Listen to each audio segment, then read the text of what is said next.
Hello guys, welcome to my YouTube channel study with Preeti Sharma. आज हम class 10th-12th की economics में चैप्टर नंबर 1 को डिस्कस करेंगे। तो चलिए स्टार्ट करते हैं। पहले ही जानते हैं हमारे चैप्टर का क्या नाम है। तो हमारा चैप्टर है state of Indian economy on the above of independence. पहला आपका what is an economy. Economy क्या होता है?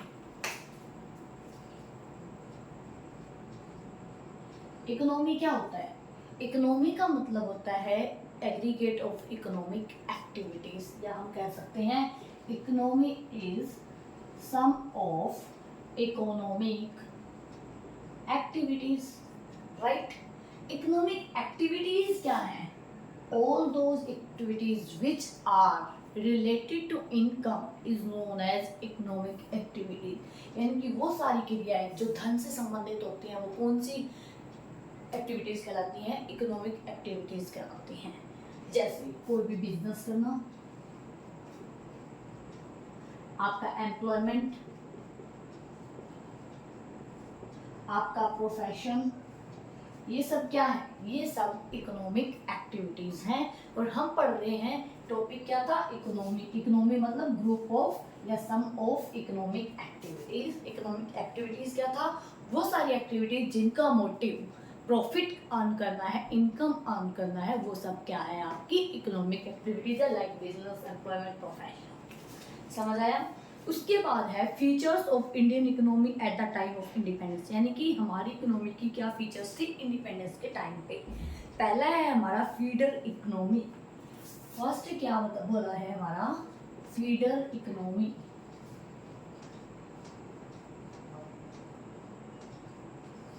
Feeder economy.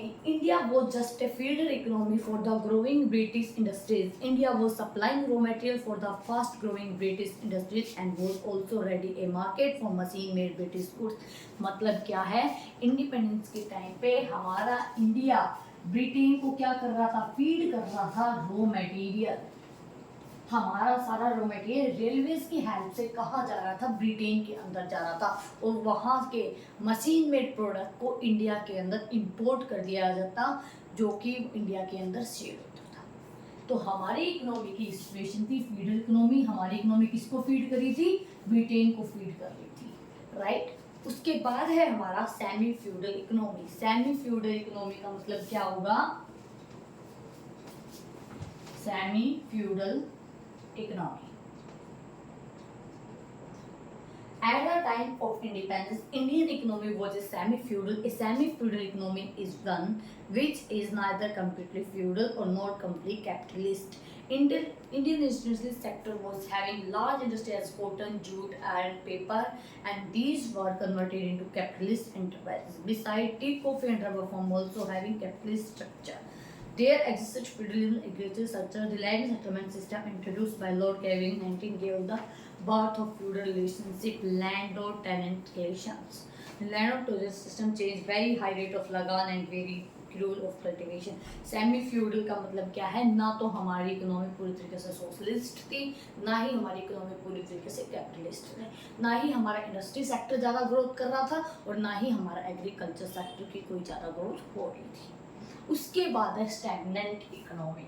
स्टैग्नेंट वर्ड का मतलब क्या होता है? स्टैग्नेंट वर्ड का मतलब होता है रुकी हुई या नाम के बराबर। हमारी इकोनॉमी की ग्रोथ नाम के बराबर थी, यानी कि हमारी इंडिया की नाम मात्र डेवलपमेंट हो रही थी। उस टाइम पे हमारी डेवलपमेंट रेट बहुत ही कम थी, और आज हम देख रहे हैं इंडिया सबसे ज़्यादा मोस्ट ग्रोइंग इकोनॉमी बन चुका है। हाँ जी। उसके बाद है आपका फीचर्स में फोर्थ पॉइंट, अंडर डेवलप्ड या बैकवर्ड इकोनॉमी। अंडर डेवलप्ड क्यों बोला गया है? बिकॉज उस टाइम पे ना तो हमारा एग्रीकल्चर सेक्टर, ना ही हमारा इंडस्ट्री सेक्टर, ना ही हमारा सर्विस सेक्टर, इनफैक्ट कोई भी टेक्नोलॉजी किसी भी टाइप सेक्टर्स में यूज ही नहीं हो रही थी। इसीलिए उस टाइम पे बताया जा रहा है कि हमारी इकोनॉमी बहुत ही ज़्यादा बैकवर्ड थी। हमारी इकोनॉमी इतनी ज़्यादा बैकवर्ड थी कि हमारे लोगों की पर कैपिटा इनकम बहुत ही ज़्यादा लो थी। हमारी पर कैपिटा इनकम उस टाइम पे बहुत ही कम थी। 1947 48 के अंदर हमारी per capita income only rupees 230 rupees थी। कमेंट में ये जरूर बताएं कि एट प्रेजेंट में हमारी पर कैपिटा इनकम कितनी है। फिर है हमारा फिफ्थ पॉइंट है डिप्लीटेड इकोनॉमी। हाँ जी, डिप्लीटेड वर्ड शायद डेप्रिसिएशन से रिलेटेड है। क्या होता है डेप्रिसिएशन? कमेंट सेक्शन में जरूर बताएं। हाँ जी, डिप्लीटेड का मतलब क्या है? जब हमारा वर्ल्ड वॉर हुआ रहा था तो हमारी मशीन को दिन रात ब्रिटिश यूज कर रहे थे। दिन रात यूज करने से हमारी मशीनों के अंदर काफ़ी वीएनटी की टूट फूट हो गई थी और हमारी इकोनॉमी यानी कि हमारे जो बड़ी बड़ी कैपिटलिस्ट मशीन थी वो क्या हो गई थी? डेप्रिसिएशन से डिप्लीट हो गई थी और हमारे पास इतनी कैपेसिटी भी नहीं थी कि हम उनको चेंज कर पाए। इसीलिए हमारी इकोनॉमी की सिचुएशन क्या बताई गई है? Depleted economy. देन है डिपेंडेंट इकोनॉमी। ये सब फीचर्स हम किस टाइम की पढ़ रहे हैं? Eight the time of independence. Indian economy की क्या फीचर्स थी वो सारी चीजें हम पढ़ रहे हैं। इंडिपेंडेंट के टाइम पे हमारी इकोनॉमी क्या थी? डिपेंडेंट इकोनॉमी थी। हमारी इकोनॉमी डिपेंडेंट किन चीजों में थी? हम अपने फूड ग्रेन्स को यूएसए से इंपोर्ट कर रहे थे।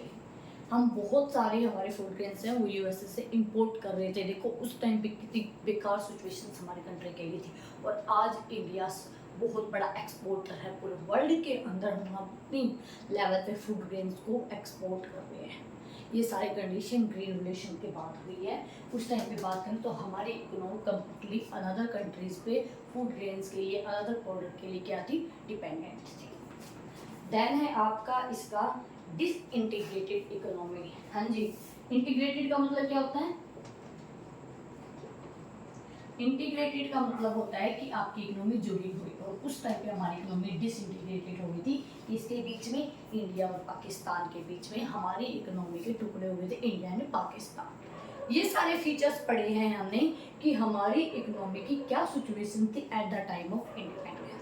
फिर है आपका state of major economic sector यानी कि स्टेट ऑफ एग्रीकल्चर, यानी कि एग्रीकल्चर सेक्टर की उस टाइम पे क्या सिचुएशन थी वो अब हम पढ़ेंगे। अब हम बात करेंगे कि हमारा एग्रीकल्चर सेक्टर की उस टाइम पे क्या सिचुएशन चल रही थी। हाँ जी, क्या टॉपिक है हमारा?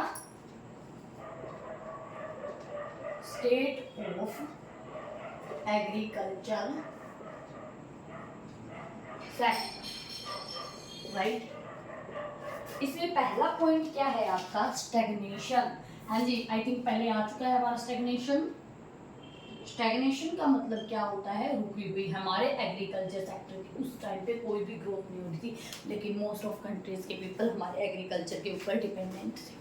स्टैग्नेशन हो रही थी, एग्रीकल्चर सेक्टर की कोई डेवलपमेंट नहीं हो रही थी। इंडिपेंडेंस के टाइम पे आपकी 75% लोग एग्रीकल्चर पे डिपेंडेंट थे और 75% लोगों का कंट्रीब्यूशन के बाद भी जीडीपी में इसका सिर्फ कंट्रीब्यूशन कितना था? 58.7%। ये डाटा जरूर याद करें, बहुत ही इंपॉर्टेंट है सीबीएसई के पॉइंट ऑफ व्यू से। क्या रीजन है कि हमारी एग्रीकल्चर में स्टैग्नेशन हो रखा था? उसका एक रीजन पहला क्या है आपका? लैंड टेंडर सिस्टम, जमींदारी सिस्टम के बारे में तो आपने सुना ही होगा। जमींदारी सिस्टम में क्या होता था? बेचारे फार्मर से ज़्यादा रेंट चार्ज किया जाता था, ज़्यादा लगा लिया जाता था। इसकी वजह से क्या है? हमारी एग्रीकल्चर सेक्टर की कोई ग्रोथ नहीं हुई। फिर है आपका low level use of old and outdated techniques of production. जो टेक्निक्स यूज की जा रही थी एग्रीकल्चर के प्रोडक्शन में वो काफ़ी ओल्ड थी। आज के टाइम पे आप देखोगे कितनी टाइप की machine, seeds, chemical, fertilisers use किए जाते हैं हाई प्रोडक्शन के लिए। उस टाइम पे तो हमारे पास ये सारी चीज़ें थी ही नहीं। यही एक मेन रीजन है कि हमारे एग्रीकल्चर सेक्टर की स्टैग्नेशन हो रही है, राइट। उसके बाद है हमारा low level of production and productivity. जो हमारे एग्रीकल्चर के अंदर प्रोडक्शन था वो क्या था? पहला पॉइंट ये था, सेकंड पॉइंट है इसका, ये हमने इसका सब पॉइंट पढ़ा है। इसमें क्या है हमारा? लो प्रोडक्शन। जो हमारा एग्रीकल्चर सेक्टर है उसके अंदर जो प्रोडक्शन हो रहा था वो काफ़ी लो था। आप डाटा सुन के तो हैरान हो जाएंगे। 1947-48 के अंदर हमारा जो प्रोडक्शन था वो था 508 लाख टन, राइट। और अब हमारा डाटा यानी कि अगर हम बात करें 2016-17 की तो हमारा डाटा कितना है? कितना प्रोडक्शन हो रहा है?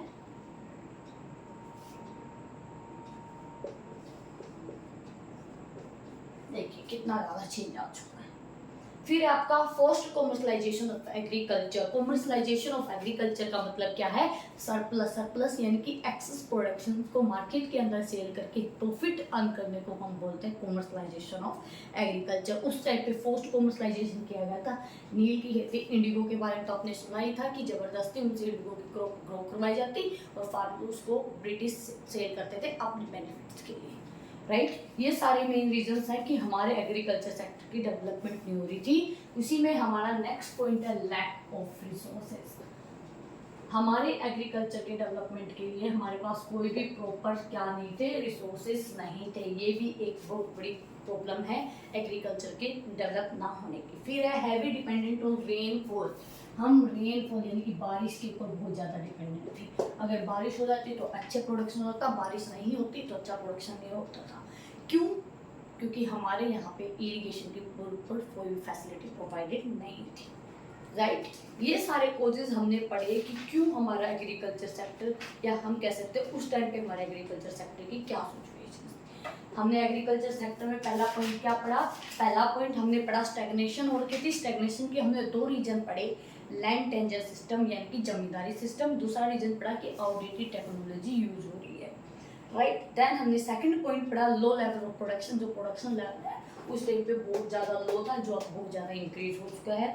देन हमने पढ़ा forced commercialisation of agriculture. Forced commercialisation of agriculture में मैंने आपको क्या बताया? जब हम सरप्लस, सरप्लस मतलब एक्सेस प्रोडक्शन को मार्केट के अंदर सेल करके प्रॉफिट अर्न करना स्टार्ट कर देते हैं, उसको हमने कॉमर्शलाइजेशन ऑफ एग्रीकल्चर बोला है। उस टाइम पे फोर्स्ड कैसे था? इंडिगो की क्रॉप का मैंने आपको एग्जांपल बताया कि नीम की खेती जबरदस्ती उगाई जाती थी और उसको ब्रिटिश गवर्नमेंट ले लेती थी। फिर हमने नेक्स्ट रीजन पढ़ा लैक ऑफ रिसोर्सेज। रिसोर्सेज के हमारे एग्रीकल्चर के अंदर बहुत कमी है। रिसोर्सेज के साथ हम कह सकते हैं इन्वेस्टमेंट की भी बहुत ज़्यादा कमी थी एग्रीकल्चर सेक्टर के अंदर। देन है हैवी डिपेंडेंस ऑन रेनफॉल। हम ज़्यादातर डिपेंडेंट थे रेनफॉल के ऊपर। रेनफॉल के ऊपर डिपेंडेंट क्यों थे? बिकॉज हमारे पास कोई प्रॉपर इरिगेशन की फैसिलिटी नहीं थी, राइट। उसके बाद हमने पढ़ा हैवी लैंडलॉर्ड टेनेंट सिस्टम, यानी कि वही है कि लैंडलॉर्ड टेनेंट के रिलेशंस अच्छे नहीं थे। लैंडलॉर्ड चाहता ज़्यादा प्रॉफिट मिले, टेनेंट सोचता ज़्यादा प्रॉफिट मिले। ये हमने पढ़ा state of agriculture sector. State agriculture sector की क्या सिचुएशन है। उसके बाद आता है कि हमारा इंडस्ट्री सेक्टर की क्या हालत थी।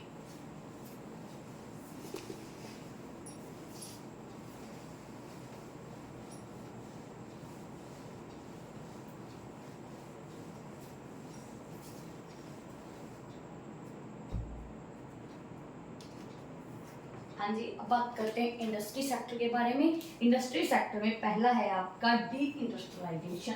हाँ जी, इंडस्ट्रियलाइजेशन का मतलब क्या होता है? आप हमेशा सुनते होंगे न्यूज़ के अंदर कि कंट्री में इंडस्ट्रियलाइजेशन हो रहा है, लेकिन यहाँ पे आपका उस टाइम पे हमारी कंट्री में डी इंडस्ट्रियलाइजेशन हो रहा था। इसका मतलब क्या हो जाएगा?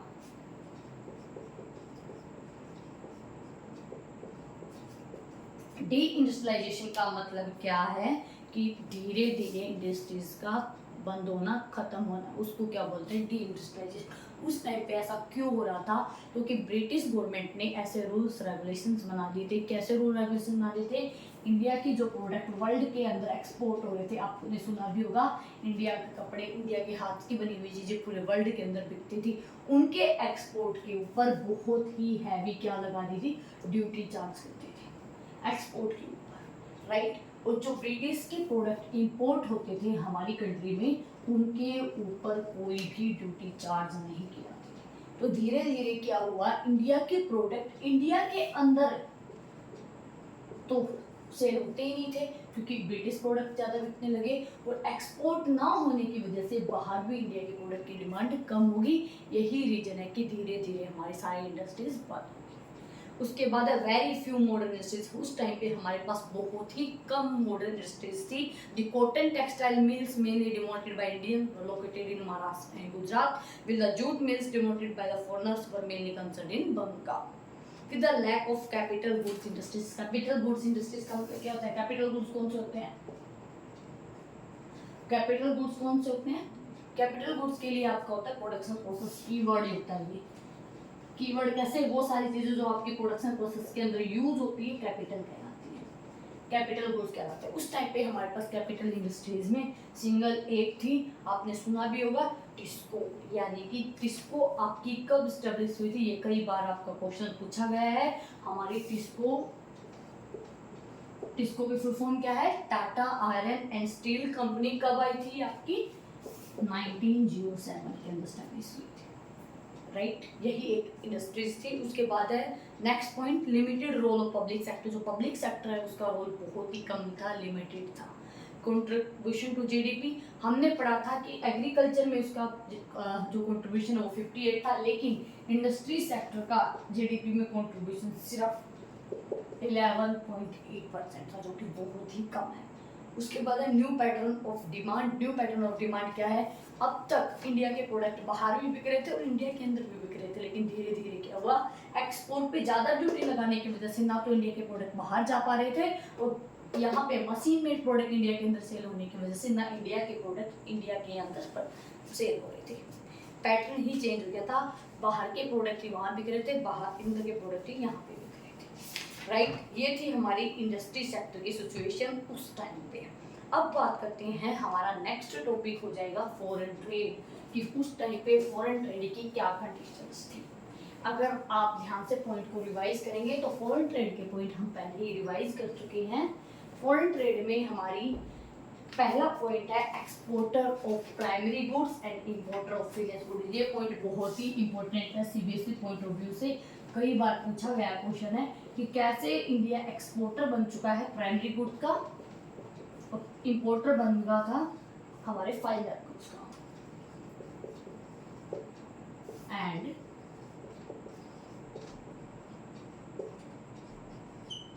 Importer of finished goods. हाँ जी, कैसे, मैंने आपको पहले भी बताया, इंडिया के जो रॉ मटेरियल था, प्राइमरी गुड्स थे, उनको क्या कर दिया जाता था, रेलवेज की हेल्प से ट्रांसफर कर दिया जाता था ब्रिटेन के अंदर, ब्रिटेन की इंडस्ट्रीज में, और वहाँ के मशीन मेड प्रोडक्ट को इंपोर्ट कर दिया जाता था इंडिया के अंदर, राइट। और क्या पॉलिसी थी, जो इंडिया के प्रोडक्ट थे वो बाहर एक्सपोर्ट होने के लिए जाते, उन पे क्या थी, बहुत ही हैवी ड्यूटी चार्ज करते थे। लेकिन ब्रिटेन के जो मशीन मेड प्रोडक्ट इंडिया के अंदर इंपोर्ट कर दिए जाते, उनके ऊपर कोई ड्यूटी चार्ज नहीं किया जाता था। इसीलिए इंडिया बन गया था exporter of primary goods, raw material Britain जा रहे थे, एंड इंपोर्टर ऑफ ब्रिटेन के मशीन मेड प्रोडक्ट इंडिया के अंदर आ रही थी, राइट। आई होप ये पॉइंट आपको समझ में आ गया हो। ये सब क्यों हो रहा था, क्योंकि ब्रिटिश गवर्नमेंट की मोनोपोली हो गई थी हमारी कंट्री के अंदर, मोनोपोली कंट्रोल ले लिया था उन्होंने हमारे फॉरेन ट्रेड के ऊपर, इसीलिए हमारे सारे गुड्स एक्सपोर्ट हो रहे थे कहाँ पे, ब्रिटेन के अंदर, और वहाँ की चीप क्वालिटी के मशीन मेड प्रोडक्ट हमारे इंपोर्ट हो रहे थे इंडिया के अंदर, राइट। देन आपका monopoly control of India foreign trade, हमारे इंडिया के फॉरेन ट्रेड पे ब्रिटिश गवर्नमेंट की मोनोपोली हो गई थी। मोनोपोली होने की वजह से तो ये आपके रूल्स रेगुलेशन बन रहे थे कि इंडिया के प्रोडक्ट बाहर एक्सपोर्ट होंगे तो हैवी ड्यूटी चार्ज होगी, और ब्रिटेन के प्रोडक्ट इंडिया में इंपोर्ट होंगे तो कोई ड्यूटी चार्ज नहीं, राइट। ये हमारी सिचुएशन थी उस टाइम पे फॉरेन ट्रेड की। नेक्स्ट आपका बहुत ही इंपॉर्टेंट पॉइंट है इसका थर्ड, सरप्लस ट्रेड। जो हमारा सरप्लस क्या होता है, सरप्लस का मतलब क्या होता है, जब हमारे एक्सपोर्ट ज़्यादा होते हैं इंपोर्ट से तो उसको हम बोलते हैं सरप्लस। जो सरप्लस की अमाउंट है जो हमें सरप्लस से मिलता था वो कभी भी इंडिया की डेवलपमेंट में यूज़ नहीं होता था, उसको भी ब्रिटिश अपनी डेवलपमेंट में यूज़ करते थे। उनके जो वॉर्स होते थे उनके अंदर एडमिनिस्ट्रेटिव वर्क के अंदर यूज होता था, इंडिया की डेवलपमेंट के अंदर उनका कोई यूज़ नहीं हुआ, राइट। फिर आता है हमारा नेक्स्ट टॉपिक है इंफ्रास्ट्रक्चर। इंफ्रास्ट्रक्चर में बात करें तो उस टाइम पे हमारे इंफ्रास्ट्रक्चर की क्या कंडीशन थी।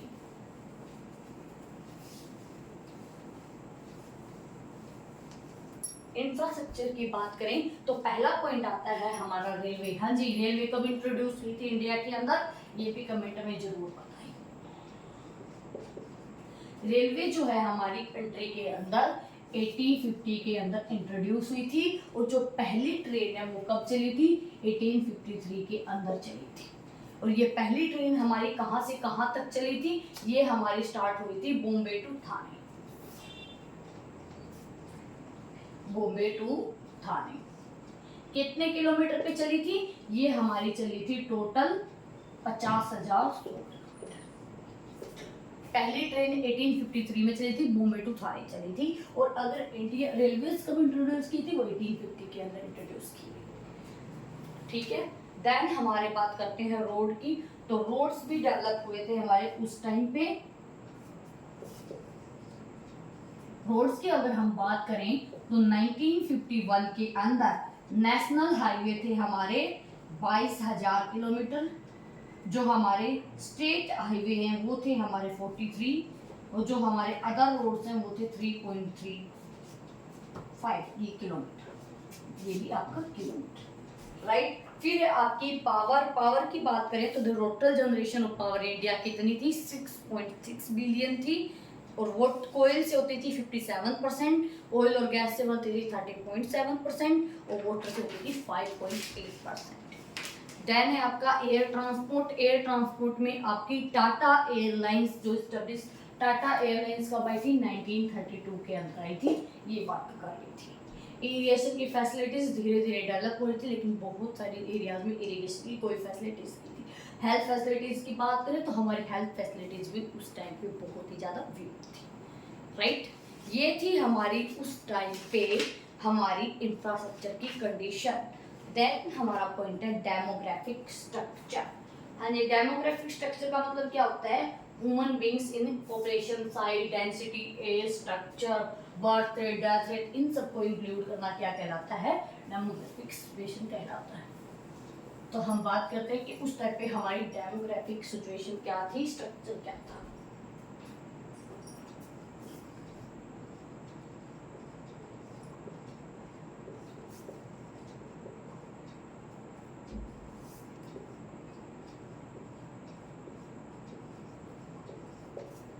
डेमोग्राफिक स्ट्रक्चर में हमारा पहला पॉइंट है साइज ऑफ पॉपुलेशन।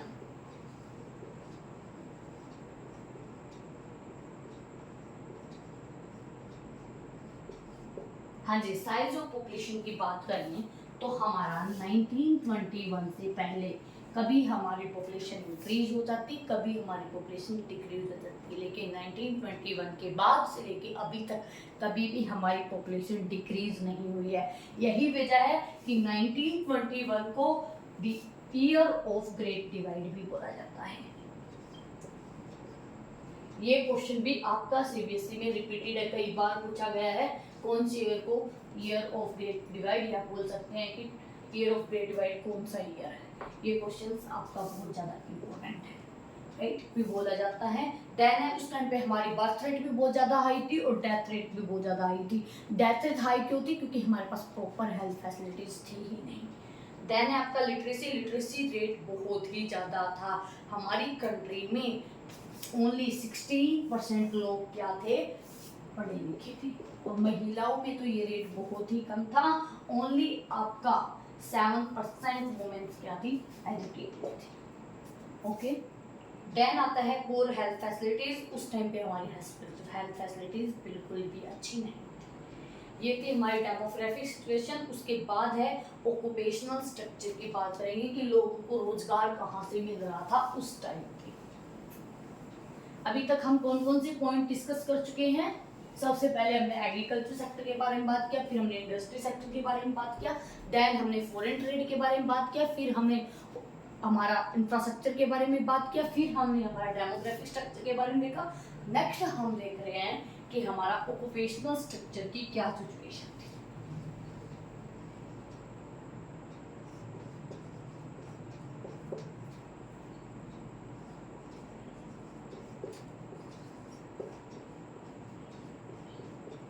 इसके आपके मेन दो ही पॉइंट है। प्रीडोमिनेंस ऑफ एग्रीकल्चर सेक्टर, इसके बारे में हम पहले ही बात कर चुके हैं कि इंडिया के अंदर ज्यादातर लोग एग्रीकल्चर पे ही डिपेंडेंट थे।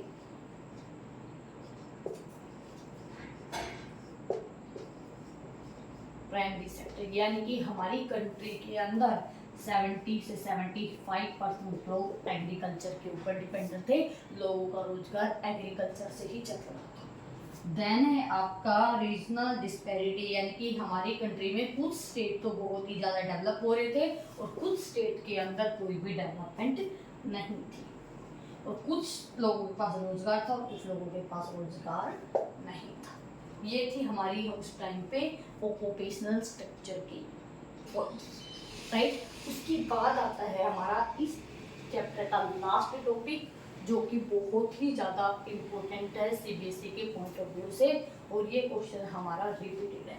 अभी तक हमने पढ़ा कैसे ब्रिटिश ने हमें, कैसे हमारे सारे रॉ मटेरियल उनके पास जा रहे थे, उनके मशीन में प्रोडक्ट हमारे इंडिया के अंदर, क्या सारे नेगेटिव इम्पैक्ट रहे ब्रिटिश गवर्नमेंट के? बिल्कुल भी नहीं, कुछ पॉजिटिव इम्पैक्ट भी रहे हैं हमारे ब्रिटिश रूल के। अब हम बात करेंगे कि क्या क्या पॉजिटिव इम्पैक्ट रहे ब्रिटिश रूल के हमारी इंडिया के अंदर। ये टॉपिक आपका सीबीएसई के पॉइंट ऑफ व्यू से बहुत ही ज़्यादा इम्पोर्टेंट है, तो चलिए हम इस टॉपिक को डिस्कस करते हैं। पहला है आपका इम्प्रूवमेंट इन एग्रीकल्चर प्रोडक्टिविटी। हमने देखा कि कैसे ब्रिटिश ने हमसे पोस्ट कॉमर्शलाइजेशन ऑफ एग्रीकल्चर किया। कॉमर्शलाइजेशन ऑफ एग्रीकल्चर में हमने देखा कि सरप्लस को मार्केट के अंदर सेल करके प्रॉफिट अर्न करना क्या होता है, कॉमर्शलाइजेशन ऑफ एग्रीकल्चर होता है।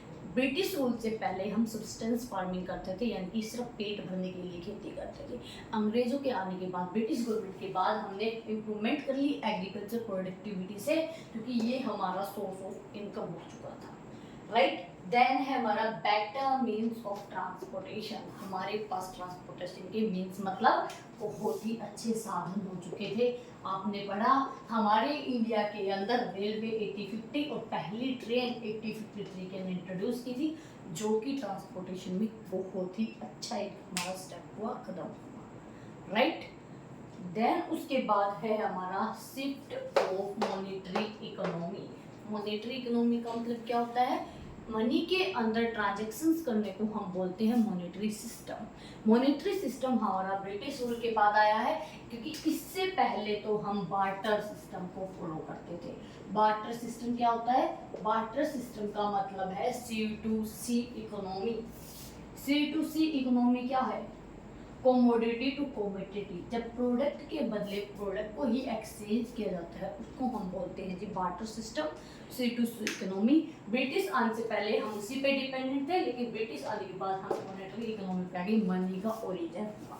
तो ये कमेंट सेक्शन में जरूर बताएं कि हमारी कंट्री में कौन करेंसी को इशू करता है, कॉइन्स को कौन इशू करता है, राइट। देन उसके बाद है हमारा इफेक्टिव एडमिनिस्ट्रेटिव सेटअप। जो हमारा एडमिनिस्ट्रेटिव सेटअप है वो बहुत ही ज़्यादा इफेक्टिव हो गया था।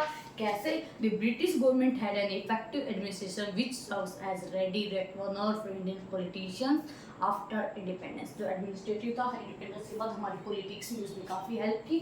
आपने देखा भी होगा, जो पॉलिटिक्स के स्टूडेंट्स हैं उन्होंने पढ़ा भी होगा कि जो हमारा पॉलिटिक्स सिस्टम है वो बहुत सारा ब्रिटेन से मिलता है, राइट। उसमें हमारा काफ़ी हेल्पफुल रहा। उसके बाद आता है हमारा वुमेन एजुकेशन। जो वुमेन एजुकेशन का कॉन्सेप्ट है वाइड हुआ, एक्सेप्टेड हुआ, इंक्रीज हुआ ब्रिटिश रूल के आने के बाद। समझ आया? ये सारे थे हमारे कि किस किस तरीके से हमें ब्रिटिश गवर्नमेंट से बेनिफिट हुए हैं। पहला हमने क्या देखा? पहला हमने देखा improvement in agriculture productivity. Agriculture के अंदर बहुत ज़्यादा डेवलपमेंट हुई थी। कॉमर्शलाइजेशन ऑफ एग्रीकल्चर होने की वजह से हमारे लिए एग्रीकल्चर एक सोर्स ऑफ इनकम हो गया था। अभी तक हम एग्रीकल्चर को सिर्फ हमारी पेट भरने के लिए खेती करते थे, फूड ग्रेन्स के लिए खेती करते थे। इनकम का सोर्स होने के बाद इसकी प्रोडक्टिविटी बहुत ज़्यादा increase. Then better means of transportation, मैंने आपको बताया हमारे रोड डेवलप हो रहे थे, हमारी रेलवे डेवलप हो रही थी। रेलवे हमारी 1850 के अंदर इंट्रोड्यूस हुई थी और पहली ट्रेन हमारी 1853 के अंदर चली थी, बॉम्बे टू ठाणे। देन हमने पढ़ा चेक टू फेमेंस। ये हमारा पॉइंट शायद स्किप हो गया। चेक टू फेमेंस का मतलब क्या है? जब हमारी कंट्री में अकाल पड़ रहा था तो रेलवेज ने बहुत ज़्यादा हेल्प की थी लोगों को फूड पहुँचाने में, जो कि एक बहुत ही अच्छा कदम रहा था हमारे लिए। Then shift of monetary economy. मैंने आपको बताया कि ब्रिटिश रूल से पहले हम बार्टर सिस्टम को फॉलो करते थे। बार्टर सिस्टम क्या होता है? C2C economy. Commodity to commodity, product के बदले प्रोडक्ट को एक्सचेंज करना हम क्या बोलते हैं? अरे बार्टर सिस्टम बोलते थे। ब्रिटिश रूल आने के बाद हम मॉनेटरी सिस्टम पे शिफ्ट हो गए थे। बेटर एडमिनिस्ट्रेटिव सेटअप हो गया था। मैंने आपको बताया पॉलिटिक्स में आपने पढ़ा भी होगा कैसे आज तक आज भी हमारा जो कॉन्स्टिट्यूशन है, जो हमारा गवर्नमेंट का सेटअप है, वो ब्रिटेन से कितना मिलता जुलता है। देन उसके बाद है वुमेन एजुकेशन का जो कॉन्सेप्ट है वो काफ़ी ज़्यादा वाइड हुआ, फैला, बड़ा हुआ हमारे ब्रिटिश रूल के बाद। इसके अलावा भी हमारे बहुत सारे बेनिफिट्स हुए हैं। कमेंट सेक्शन में आपको जो जो बेनिफिट्स पता है, लगते हैं कि हमें ब्रिटिश हुए, जरूर बताइए। ये था हमारा इकोनॉमिक का चैप्टर नंबर 1, जो कि सीबीएसई के पॉइंट ऑफ व्यू से बहुत ज़्यादा इम्पोर्टेंट है। ऐसे ही हम सभी चैप्टर को डिस्कस करेंगे। कमेंट सेक्शन में जरूर बताएं कि क्या हम इस सीरीज को कंटिन्यू रखें और आपको हर चीज़ समझ आ रही है कि नहीं समझ आ रही है। अगर आपको कोई भी पॉइंट स्किप हो गया है, कोई भी टॉपिक समझ में नहीं आया, वो भी हमें ज़रूर बताएं। Thank you.